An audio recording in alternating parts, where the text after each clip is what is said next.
I did chapter 3. So just kind of a summary of like what I learned. David is a photojournalist. He started in high school and loved it. So after college, he opened his own freelance company.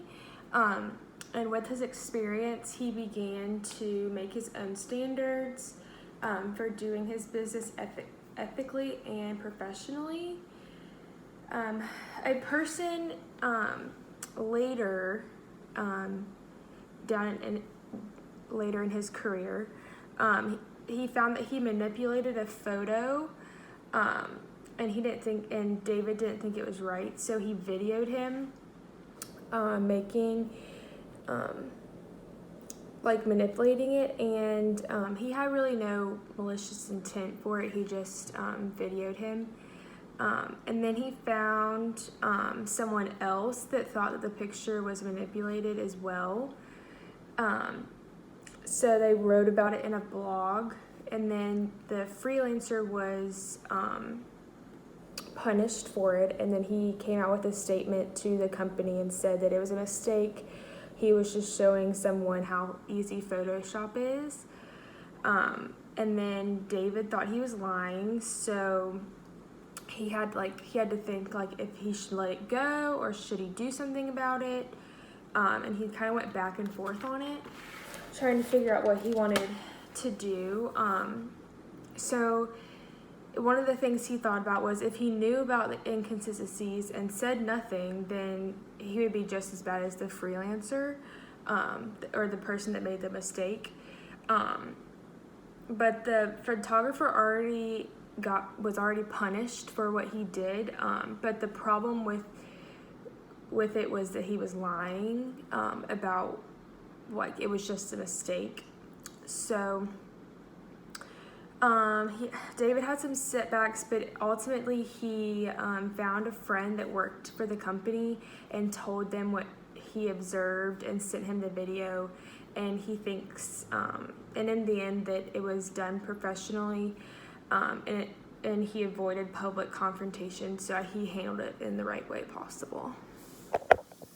So there were questions at the end of this chapter. So number 1 states, suppose the photo editor at the newspaper had not discovered the manipulated photos and instead had published them. What would that have changed David's obligations and decision-making process? I don't think it would have changed, just because I think David still had an obligation ethically and professionally to report his findings, regardless if it was the photographer or the newspaper editor or what have you. Number 2, imagine that David had uploaded to the web the video he took of the photographer manipulating the images. What were the what consequences do you think would most likely have resulted from the actions? I think his reputation would have been tainted for the rest of his career / life. I think people would see him as a snitch and trying to up his career. I also don't think he'd be trustworthy. I think in the end he handled the obligation to say something the right way. I think posting to social media sometimes draws unwanted attention that doesn't really need to be there. And I think he handled it correctly.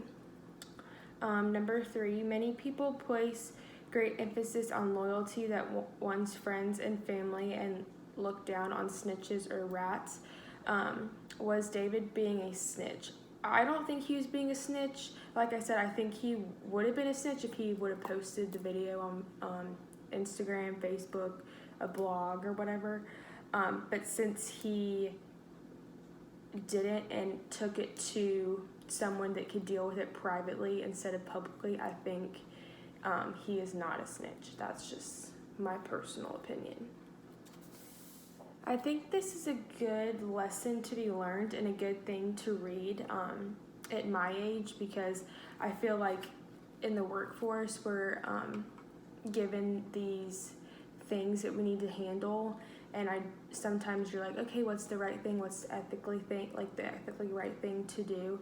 And I think reading this helped me trust my gut and to not be afraid to speak your truth in the right way.